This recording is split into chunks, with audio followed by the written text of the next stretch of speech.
तदंतर भगवान श्री कृष्ण ने पांडवों को शिव जी की आराधना करने की सम्मति दी। फिर व्यास जी ने भी आकर उन्हें शंकर के समाराधन का आदेश देते हुए कहा, शिव जी संपूर्ण दुखों का विनाश करने वाले हैं। वे भक्ति करने से थोड़े ही समय में प्रसन्न हो जाते हैं। इसलिए सभी लोगों को शंकर जी की सेवा करनी चाहिए। वे महेश्वर प्रसन्न होने पर भक्तों को सारी अभिलाषाएं पूर्ण कर देते हैं, यहाँ तक कि वे इस लोक में सारा भोग और परलोक में मोक्ष तक दे डालते हैं। ओम नमः शिवाय। कैसे हैं आप लोग? ईश्वर कृपा से आप सब अच्छे होंगे। ईश्वर सब पे कृपा बनाए रखें, सबका कल्याण करें। आज मैं बताने जा रही हूँ शिव महापुराण की शतरुद्र संहिता अध्याय नंबर 33 से लेकर 38 तक। ओम नमः शिवाय, ओम नमः शिवाय, हर हर बोले नमः शिवाय, गंगाधराय शिव गंगाधराय, हर हर बोले नमः शिवाय, ओम नमः शिवाय, ओम नमः शिवाय, हर हर बोले नमः शिवाय। ओम नमः शिवाय। तदंतर पार्वती के विवाह प्रसंग में हुए जटिल नर्तक तथा द्विज अवतारों की फिर अश्वत्थामा अवतार की बात कहकर नंदीश्वर जी आगे कहते हैं, बुद्धिमान सनत कुमार जी, अब तुम पिनाकधारी भगवान शिव के किरात नामक अवतार का वर्णन सुनो। उस अवतार में उन्होंने मूक नामक दैत्य का वध किया और प्रसन्न होकर अर्जुन को वर प्रदान किया था। जब सुयोधन ने महाबली पांडवों को जुए में जीत लिया, तब वे सती साध्वी द्रौपदी के साथ द्वैत वन में चले आए। वहीं वे पांडव सूर द्वारा दी हुई बटलोई का आश्रय लेकर सुखपूर्वक अपना समय बिताने लगे। प्रियवर, उसी समय सुयोधन ने आदरपूर्वक मुनिवर दुर्वासा को छल करने के प्रायोजन से पांडवों के निकट जाने के लिए प्रेरित किया। तब महर्षि दुर्वासा अपने 10,000 शिष्यों के साथ आनंद पूर्वक वहां गए और पांडवों से मनोनुकूल भोजन की याचना की। तब उन सभी पांडवों ने उनकी प्रार्थना स्वीकार करके दुर्वासा आदि तपस्वी मुनियों को स्नान करने के लिए भेजा। मुनीश्वर, इधर अन्न अभाव के कारण वे सभी पांडव बड़े संकट में पड़ गए और मन ही मन प्राण त्याग देने का विचार करने लगे। तब द्रौपदी ने श्री कृष्ण का स्मरण किया। वे तत्काल ही वहां आ पहुंचे और साग यानी कि साग के पत्ते का भोग लगाकर उन सभी तपस्वियों को तृप्त कर दिया। साग के पत्ते का भोग लगाकर उन सभी तपस्वियों को तृप्त कर दिया। फिर तो महर्षि दुर्वासा अपने शिष्यों को तृप्त हुआ जानकर वहां से चलते बने। इस प्रकार श्री कृष्ण की कृपा से उस समय पांडव संकट से मुक्त हुए। तदंतर भगवान श्री कृष्ण ने पांडवों को शिव जी की आराधना करने की सम्मति दी। फिर व्यास जी ने भी आकर उन्हें शंकर के समाराधन का आदेश देते हुए कहा, शिव जी संपूर्ण दुखों का विनाश करने वाले हैं। वे भक्ति करने से थोड़े ही समय में प्रसन्न हो जाते हैं। इसलिए सभी लोगों को शंकर जी की सेवा करनी चाहिए। वे महेश्वर प्रसन्न होने पर भक्तों की सारी अभिलाषाएं पूर्ण कर देते हैं, यहाँ तक कि वे इस लोक में सारा भोग और परलोक में मोक्ष तक दे डालते हैं। यह बिल्कुल निश्चित बात है। इसलिए भुक्ति मुक्ति रूपी फल की कामना वाले मनुष्यों को सदा शंभु की सेवा करनी चाहिए, क्योंकि भगवान शंकर साक्षात परम पुरुष, दुष्टों के संहारक और सत्पुरुषों के आश्रय स्वरूप हैं। अब अर्जुन पहले दृढ़तापूर्वक शक्र विद्या का जप करें, तब इंद्र पहले परीक्षा लेंगे, पीछे संतुष्ट हो जाएंगे। प्रसन्न होने पर वे सर्वदा विघ्नों का नाश करते रहेंगे और फिर शिव जी का श्रेष्ठ मंत्र प्रदान करेंगे। नंदीश्वर जी कहते हैं, उन्हें इतना कहकर व्यास जी अर्जुन को बुलाकर उन्हें शक्र विद्या का उपदेश देने के लिए उद्यत हुए। तब तीक्ष्ण बुद्धि अर्जुन ने स्नान करके पूर्व मुख बैठकर उस विद्या को ग्रहण कर लिया।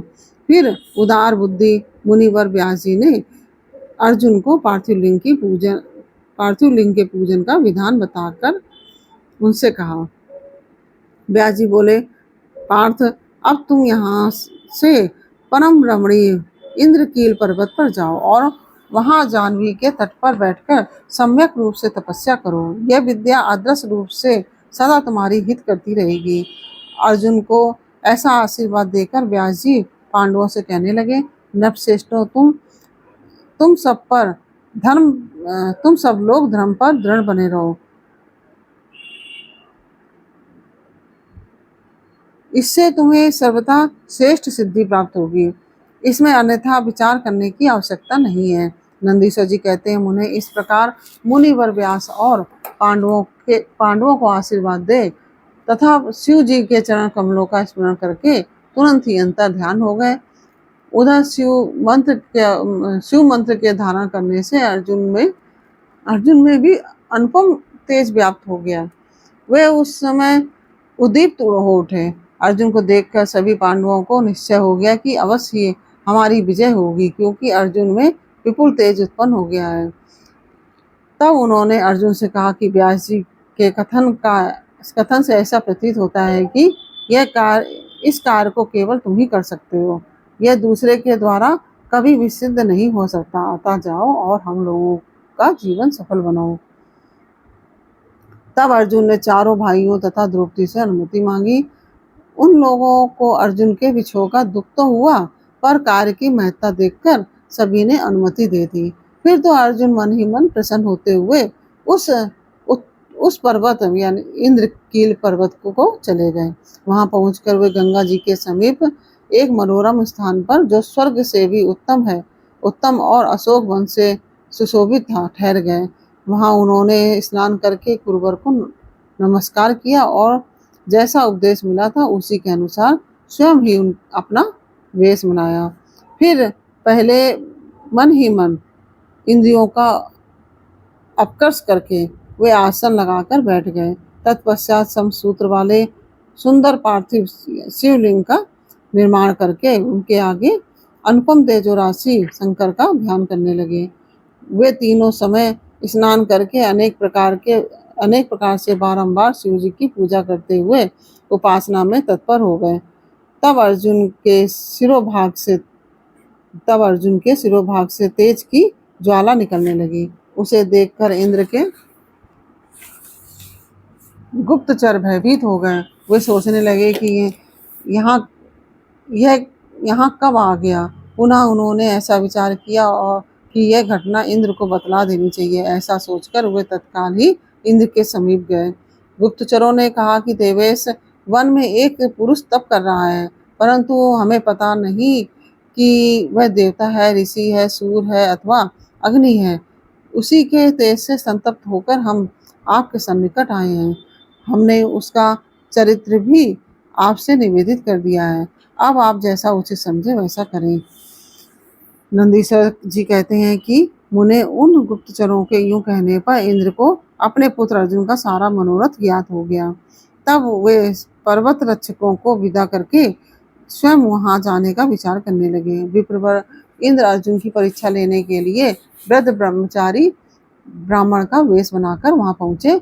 उस समय उन्हें आया हुआ देखकर पांडुपुत्र अर्जुन ने उनकी पूजा की और फिर उनकी स्तुति करके आगे खड़े हो पूछने लगे, ब्राह्मण बताइए, इस समय कहाँ से आपका शुभागमन हुआ है। इस पर ब्राह्मण वेशधारी इंद्र ने अर्जुन को ऐसे वचन कहे जिससे वह तप से डिग जाए। पर जब अर्जुन को दृढ़ निश्चय देखा, तब अपने स्वरूप में प्रकट होकर इंद्र ने अर्जुन को भगवान शंकर का मंत्र बताया और उसका जप करने की आज्ञा दी। तदंतर अपने अनुचरों को सावधानी के साथ अर्जुन की रक्षा करने का आदेश देकर वे अर्जुन से बोले, भद्र, तुम्हें कभी भी प्रमाद पूर्वक राज नहीं करना चाहिए, परंतु यह विद्या तुम्हारे लिए श्रेयस्कर होगी। साधक को सर्वदा धैर्य धारण किए रहना चाहिए।